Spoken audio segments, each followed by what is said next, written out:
Hello and welcome to All Indians Matter. I am Ashraf Engineer. Indian agriculture finds itself at the intersection of three major challenges: ensuring food security, climate change, and sustainable use of resources like water. Further, agriculture in India faces a sustainability challenge largely due to over-reliance on chemical inputs. It is estimated that for every $1,000 of investment in sustainable farming, there is a $100,000 subsidy allocated for chemical fertilizers. Given the environmental crisis, there is a crying need for a pivot towards sustainable farming. This pivot spans policy reforms to awareness and everything in between. As things stand, India's progress towards food security through sustainable farming is slow. How can India switch to sustainable agriculture while achieving its food requirements? All Indians matter. We have on the show Maninder Singh Nayyar, founder and CEO of the CEF Group, which deals in waste management, renewable energy, biofuels, agriculture, Ayurveda, hospitality, retail, and skill development. It is Maninder's pursuit of environmental protection that has driven him to take up roles like entrepreneur, philanthropist, educational reformer, and motivational speaker. Maninder hopes to eradicate chemical-based farming, which has led him to conduct various initiatives on organic agri inputs and the need for natural farming. For this, he engages directly with farmers to provide the solutions they need. Welcome, Maninder. Thank you so much, Ashraf. Maninder, while there has been a lot of talk about sustainable agri inputs like biofertilizers, farmers are inclined towards chemical inputs because of cost efficiencies and the fact that they are tried and tested. At least one study shows that less than 5% of farmers account for 95% of biofertilizer use in India. What's the challenge in making the shift, and how do we ensure it happens? See, if we talk about current scenario, it's almost 65 million tons of chemical fertilizers that is particularly being used in India for farming, commercial farming practices. And if we talk about the bio or so-called organic content out of that, it is less than 4%. Now, the farmers, if you talk about country like India, I would say that it's not being used right now. It is still in the proof of concept stage.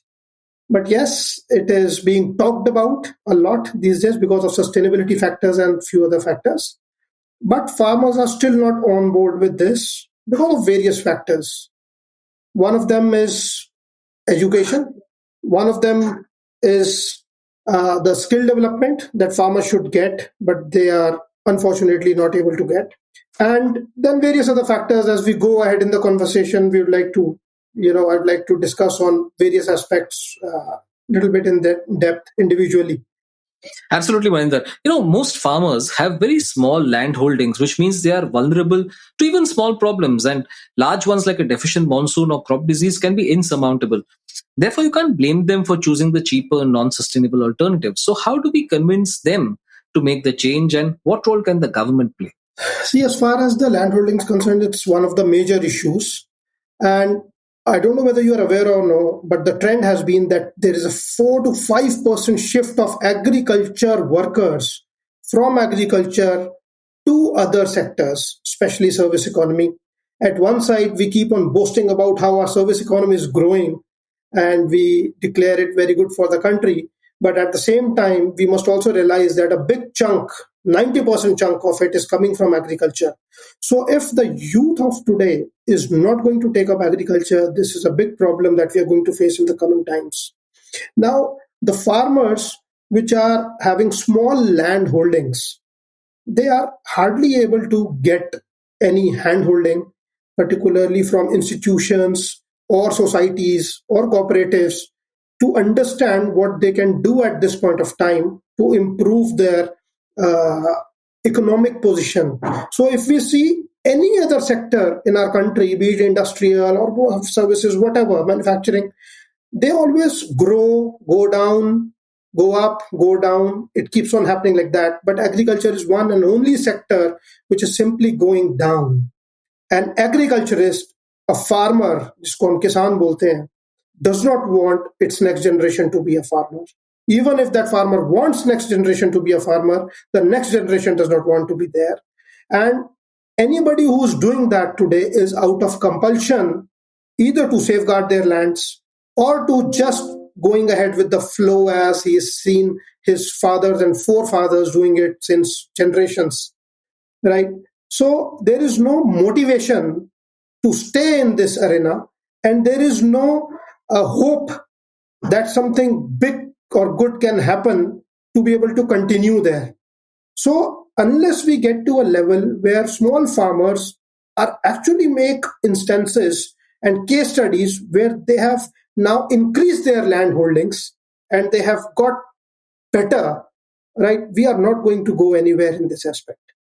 So it is very, very important, very, very important for our government to do something about it. One initiative, I would say, which was taken up recently, like 5 years back by the government, that is of creation of FPOs, the farmer producer organization. So an FPO is a corporate like body which is now trending in the cooperative sectors, where one FPO will have 500 small farmers together, and there is a board that manages this FPO, which can take collective calls for farmers that what crops they should put in, what kind of agri inputs they should go for, which selection of crop rotation they can go for, and all these things. So these things are now catching up, and the farmers are getting benefit because of this.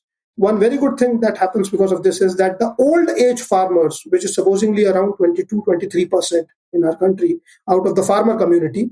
When I say old age farmers, it means farmers who are above 60 and they're still continuing farming, okay, where flexibility and adaptation becomes big challenge. They are able to get a lot of help from these FPOs, and they don't have to leave their lands. So, Maninder, let's ask the fundamental question first. Can sustainability and profitability go hand in hand? The question is already answered. If you just go back in time and see what we were doing in the year 1950, 1960, till about 1970, early 70s. So, India is a country which is blessed with natural gifts. We have water, we have good tropical climates, we have from mountains to sea, everything. Now, agriculture in a country like India is very, very natural. Okay, and before the induction of chemical fertilizers in our country, which was in 1966, before that, we were already in sustainable farming practices through natural methods. And the farmer was well educated. The farmer was considered very intelligent community member. He could, with his experience and knowledge, predict rainfalls. He could predict seasons. He could get into the soil fraction and understand what is to be grown, how is to be grown. And there are so many instances to this. You will be surprised, but in 1905, one gentleman was sent from US to India, Albert something was his name. He had been sent to India to figure out how chemical fertilizers market can be established here. But after coming here and meeting the farmer community, he made a big revelation across the world in international level that farmers of India are very knowledgeable and they are doing farming which is sustainable, and there is not a single drop of chemical in the fields, and they are doing very well. He wrote a white paper at that time in 1906, which was called, I don't remember the name clearly now, it's something ecology. All right. And that white paper was read by many countries and followed also. Now, from that position to where we have come today, where farmer is less knowledgeable, farmer is in a deprived state, he's not able to sustain. The sustainability was actually when there was natural farming. Today, it's a debt crisis. It's a man-made crisis that the whole agriculture community is going through. Otherwise, out of a country where 71% of land is under agriculture with agriculture dwellers, 86% farmers could not be marginal farmers. So we are in a bad state, but it's a typically man-made crisis. Yeah, Maninder, and also I think one of the biggest problems today is the pressure that agriculture puts on, or pressure that modern agricultural practices put on resources like water.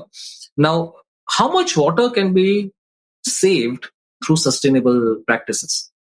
So my counter question is, what do you want to save this water for? Right? Yeah, absolutely. We are not saving any such water anywhere when our rivers are totally industrialized, when our streams that comes out of rivers are looking like nalas and drains, right? Why do we talk about water saving when it comes to something as important as agriculture? I don't Of think course, it is that's important. I don't think Of course, it that's is the important. argument, Maninder. I think the argument is that as population grows, obviously the demand on water rises. We already have a problem where so much of our groundwater is polluted beyond repair. Now, we need to save water in every aspect of life, whether it's domestic consumption, industrial consumption, also agricultural consumption. Can So sustainable farming practices reduce that water usage? I think let is me put it one question. technically in front of you. So what happens when you use chemical fertilizers and when you use them excessively, your soil becomes hard and it stinks each other in a hard way. Now, when the soil is hard, it does not hold water. And when it does not hold water, your water levels go down, right? So, if you talk about water saving and water conservation, it's chemical fertilizers which are largely the reason why all this is happening, why the tables are going down, why we cannot have good drinking water to a level where we want it. And as far as natural farming is concerned, if you do natural farming, your water level definitely increases because the organic carbon increases in the soil.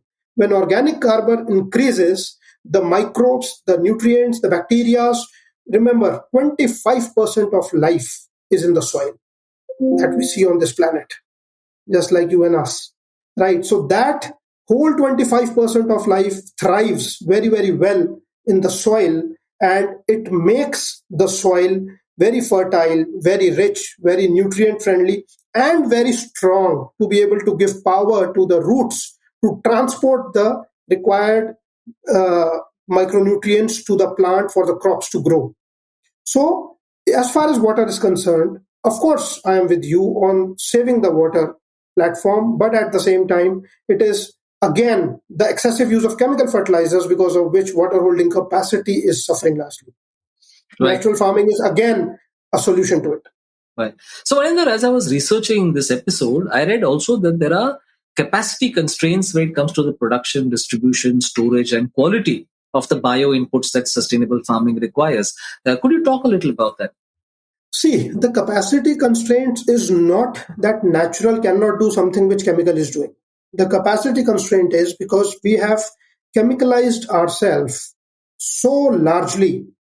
I'll give you two examples. One, if you talk about 80s, we used to practice, let's say, 1 acre of land. We will use around one bag, which is like 40 kg of DAP for sowing purposes. And we will use around two and a half bags, which is like 100 kgs of urea for plant growth. Today, because of excessive chemicalization, what we have reached is 2 to 3 bags of DAP per acre and 6 to 8 bags of urea per acre. Now, when this much amount of chemical is put in the fields, what happens? At one side, your agri input cost goes up. On the other side, more the chemical, more you attract the pest and the insects. Now, more you attract the pest and insect, the more you have to spend to keep them away. And more is your crop loss. So the sustainable farming is not as sustainable as chemical. That is not something right to say. But if you have a field which is been treated with chemical fertilizers since last 50 years, then if you go to sustainable farming, all of a sudden, of course, the production will drop. The soil will not be able to behave properly, right? So what we need is proper training to farmers where it happens gradually. So, and some of the crops, if the crop is an underground crop like a potato, something, you need at least 2 to 3 cycles to convert from chemical based to safe farming. Okay, I don't say organic. I am, we'll talk about that later in this session. That for Sure. my side, organic is a myth as far as India is concerned. All Right. right. There are very few places where you can actually do organic. Otherwise, organic is a total myth. And we as a country, okay, we'll talk about that later. Coming back to my point, that for crops that are underground and short crops, 2 to 4 cycles, you can convert from chemical to natural farming, gradually reducing the chemicals and gradually increasing the doses of natural agri bioinputs. On the other side, long crops like sugarcane, like wheat or rice, where you need a lot of water, then it may take 7 to 8 crops to do this process, because more the water, more the organic content is not able to stay what you had on the top, all right, for sowing or for nutrient value. So that is how it is actually, that is. Right.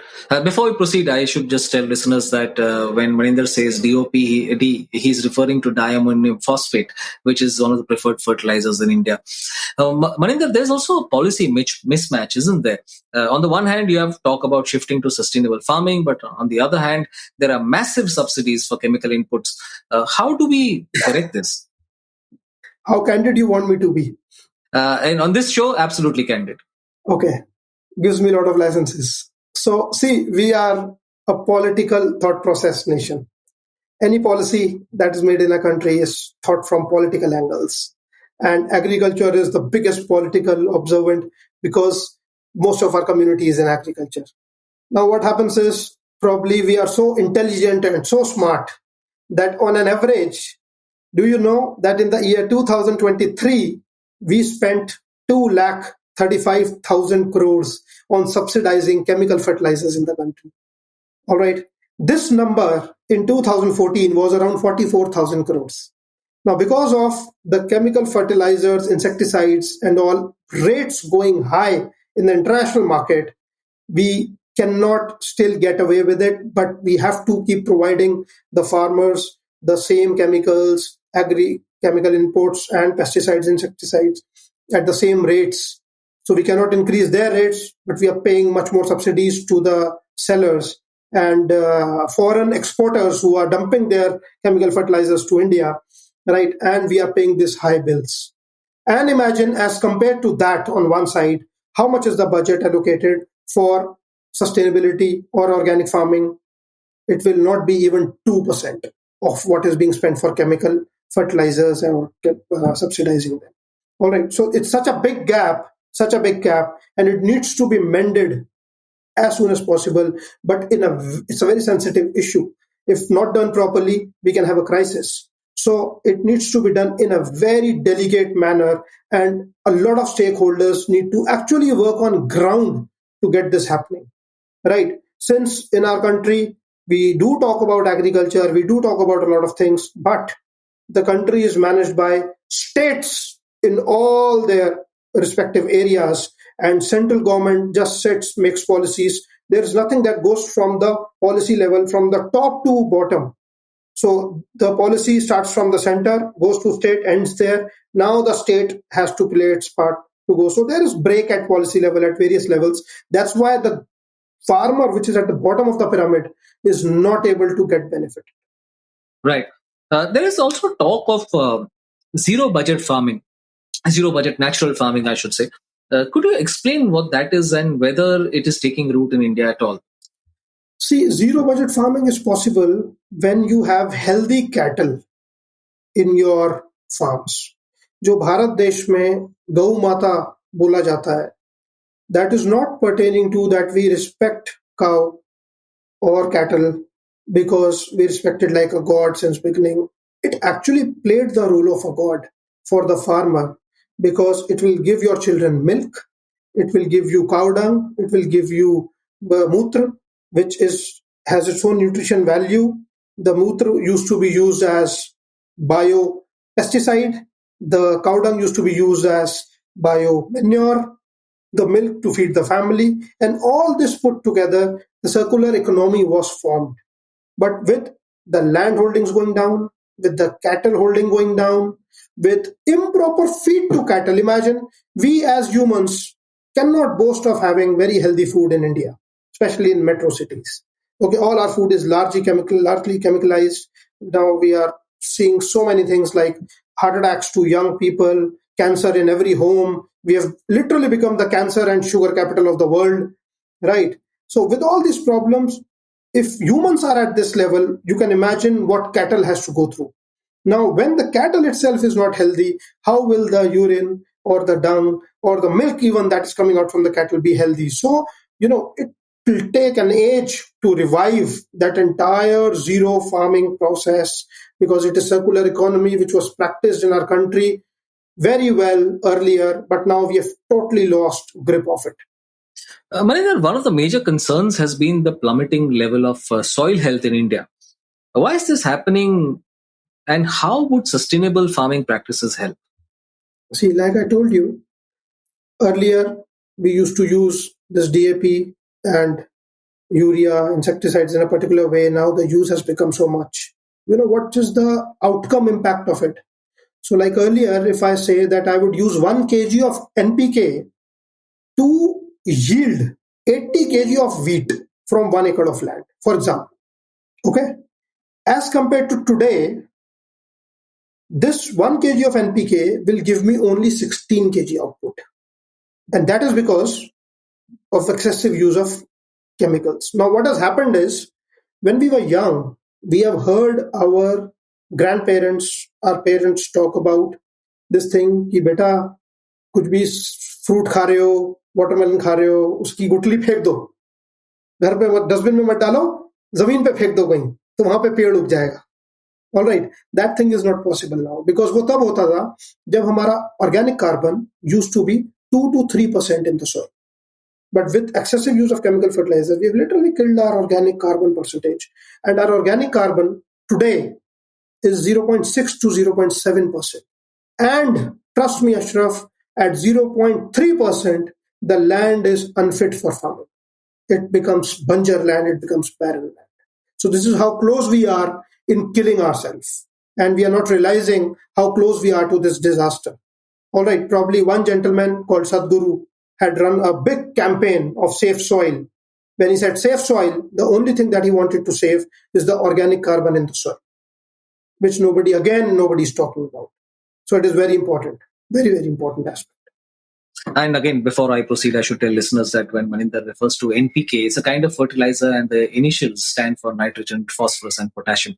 Maninder, what are some of the trends we are seeing in sustainable agriculture? For example, I know crop rotation and intercropping are being looked at very seriously. It's very important thing. See, this is what knowledge is all about. So whatever we do in life, we need innovation, we need partnerships, we need collaboration. Similarly, when the crops are grown in the field, they also need collaboration, they also need innovation, they also need space to grow. For example, we do one crop and we keep doing it all throughout the year, right? It will definitely give you less output, because there will be time as per the season where your field will be empty. So you do one crop, it has to be backed up with another. You doing गेहूं, उसके बाद सरसों लगा दो, सरसों के बाद साथ में सब्जियां लगा दो, and if you're doing गन्ना, गन्ने के साथ फूल लगा दो. And all these things not only scientifically help the vegetation or the crops to grow, but it also keeps the insects and pests away. So there is a science for everything that was being practiced in India 50 years back, which we have just left. And there are 6 such books which are available if we search, like Brahm Sahita and Vriksh Ayurveda, and 4 other books which were written just like Veds and Purans. Actually, these books should be given importance of holy books, right, if we want to sustain as human race. But nobody actually bothers about them. Nobody actually promotes them and uses them. So that is very unfortunate on our part, that leaving our actual wealth behind, we are just following what the Western world did, with very less scientific knowledge of agriculture. Right now, today, we've reached a level where they are much better than us and we are nowhere. Imagine, Ashraf, a small country like Netherlands exports more agri-produce than entire India.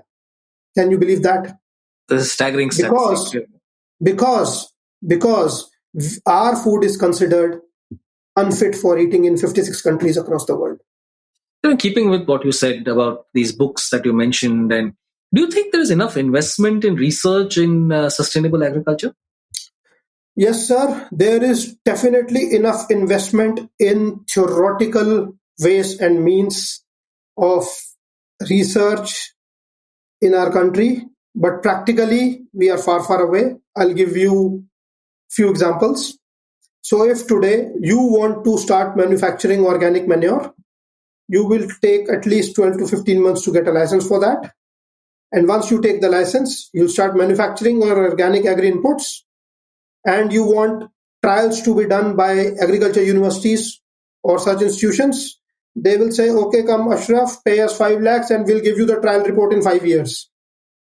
Now, how do you sustain with these kind of practices? And these practices were definitely made by people who don't want sustainable agriculture to happen. And we have not changed them since 45 years now. So, a lot of investment is happening, going to drains, not giving any impact on the ground. So I consider it investment because it is cash going down the drain, but at the same time, the impact is not more than 2%. Wow. So are there any successes internationally that India can learn from when it comes to sustainable practices? Sir, with due respect, go to any Scandinavian country, go to your closest neighbors called Philippines, go to, you go to Mexico, okay, you go to Israel. India has a lot of partnerships in agriculture with Israel. You go to Israel and you see how they have grown in agriculture. They are exporting from their small land, feeding their people and doing whatnot. Now, these are all things to learn. I'll tell you one very important aspect, Ashraf. It was in 1985 that in our country, fertilizer control order was made. That's a book which says what all agri input can go into the field as a registered product. And what agri inputs definition was in that book as per the nutrient value in 1985, that is still continuing in 2024. Now imagine there is a field and you have plugged so much of chemical in it in the last 35 years, but if you want to do the organic or bio agri inputs in that field, then your norms are still the same what used to be in 85. So will that work? Definitely not. And that is where we still are. So that's what I'm saying. Our agriculture is too book friendly, too theoretical, and we really have to come out of this trap to be able to bring something good on the ground. And as far as impact is concerned, you go to any country today, any country, all right, and you will see the difference how they're handling it. Can industry play a role in encouraging sustainable farming? Are there any prominent examples of partnerships that you have come across? So when chemical fertilizers were introduced in the country and they were spread out across the country, it's an industry which is easily around 10 lakh crores a year. Now, I will ask you two simple questions. There are other industries like that of this size, particularly like car manufacturers, mobile manufacturers, clothes manufacturers. If I ask you, Ashraf, tell me name of 3 big players in car manufacturers, you will definitely tell me. If I ask you, tell me 3, 4 names of mobile phone manufacturers, you will tell me.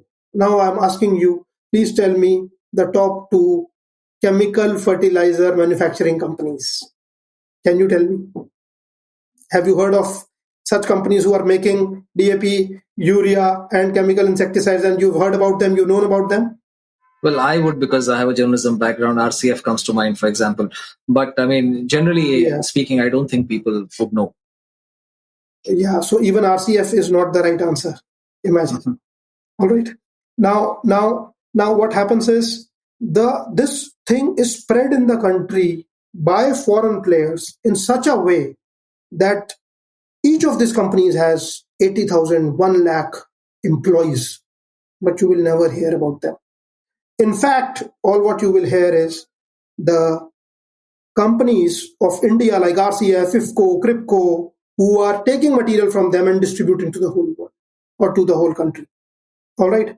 And you don't even know which corporations you have to fight if you have to enter this arena. All right.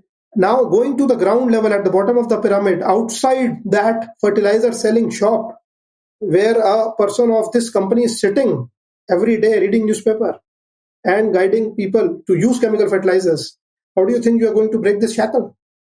So it has to be done by government with a lot of support, policy, inputs, changes, reforms put together. Otherwise, we are very close to killing our lands. As I said, we are at 0.7%, organic carbon at 0.3%. We will have to look for alternatives. Right. Is there any role that technology can play in sustainable farming? Technology can play the biggest role right now. So see, the biggest technology that I would say that government should promote now is crop mapping. So you have satellite surveys. You know exactly when you're going to get rain in a particular area. You know exactly when the wind is going to go in a gush. So if I'm a farmer, I have smartphone. Everybody has a smartphone now. Okay. And on this smartphone, 70% of the farmers of India now use smartphone. Okay. Now on this smartphone, if I get a notification today that, oh, please don't use the pesticide or insecticide because it's going to be strong wind. So if I put pesticide, insecticide, the wind will blow it away. I will not do it today. I'll do it tomorrow. So this kind of information comes from crop mapping, right? And then, like you said, water saving. So if I know exactly where I have to irrigate my field after crop mapping, right, you will save a lot of water. If you know exactly, I want to start agriculture here on this particular piece of land, and how this land has behaved in last 10 years. What did we grow here? What is the area nearby? Where this produce is going to sell? What I am doing here particularly? You will get all this information through crop mapping, through digital agriculture. And digital agriculture has to be part of farmers' daily life in order to save our land, in order to get better produce, in order to save our crops from pests and insects, in order to save water, in order to go ahead towards sustainable agriculture. So, Maninder, tell us about the CEF Group and its journey. So we are born out of three commitments that we made to ourselves in the year 2012. They are, one, that we want to treat the waste of the country. So people call it waste. I don't call it waste as such. Okay, when we talk about waste to health, there is so much of organic residue in our country to which can be converted to what not. Leave aside agri inputs. We are a self-sustainable country as far as agri inputs is concerned. If we use all the organic waste to be converted to agri inputs, on the other side, this organic residue coming from the fields, right, can be used for furniture making, pottery, for whatnot, right? But we are currently using less than 6% of our organic residue, which is coming out from the farms, less than 6%. All right. Now, what we decided as a group in 2012 that we are going to work in three areas to survive and to grow. One is to convert this organic residue to something useful, be it biofuels, be it organic manure, or be it other agri inputs. Now, as CEF Group, our production is around 85,000 tons a year. We have just recently commissioned our second factory where around 70,000 tons of lake weed from Dal Lake in Srinagar, we are converting to organic manure and giving it out to the farmers in Kashmir at a much lower price than what they were getting the bioagri inputs for. So that is what we are doing. That is one thing that we do. Second is the soil challenge. We are very keenly dedicated to controlling the damages that have been done to the soil, and we want to revive the soil health through replacing chemical fertilizers with organic agri inputs. And third, we want to create as many jobs as possible. So as a group, as CEF, we stand for clean energy focus. And as clean and into energy and focusing on these three areas, we want to go ahead with support of people like you and everybody around. Right. So, Maninder, here's a question I ask all my guests at the end of the show. Why do you do this work? This is a tattoo of Bhagat Singh on my right shoulder. And we consider our real heroes of the country who've given away their lives for saving this nation, protecting this nation, bringing reforms to this nation. So we continue to respect them and we continue to bow our heads in front of them, even more than what we bow in front of gods, right? But just to, make sure that as a community, we are what we are. We have a lot of heritage. We have a lot of background. We have a lot of character. We have a lot of strength. And somehow people have taken advantage. Our own political systems have taken advantage, created a divide. And we need to think about the bigger things in life rather than who are you, who am I, what you do, what I do. We have to work with a purpose, which is that we should make our country what we have heard our country was from our ancestors. All right, it's not about 100 years back when British looted us, but it's even before that how why all of them came to our country. That itself is a testimony to the fact how rich, culturally educated, and knowledgeful we were always, but somehow we've just lost track. And now, if we have to get back to track, we have to really think about these important aspects to be able to sustain ourselves, number one, and number two, to give a good life to our generations to come. So I have a 9-year-old daughter. Tomorrow, when she grows up and she sees us doing all this, I want her to be proud of the fact what her father is doing, right? Not only for making money, but at the other end, making a community, developing a sustainable ecosystem, environment protection. So that is how we are motivated, in order to achieve what we are trying to achieve. So I proudly say that as CEF, we are a purpose-driven organization. Of course, we need money to sustain. We also have our own material, ambitions, but they mostly come from how many community we can engage at rural level, at the bottom of the pyramid, to make their life better economically and health-wise and environmentally. Maninder, thanks so much for being on the show. It's my pleasure. It's great to see you. You're full of energy, and we need support and blessings of brothers like you around. All Indians matter.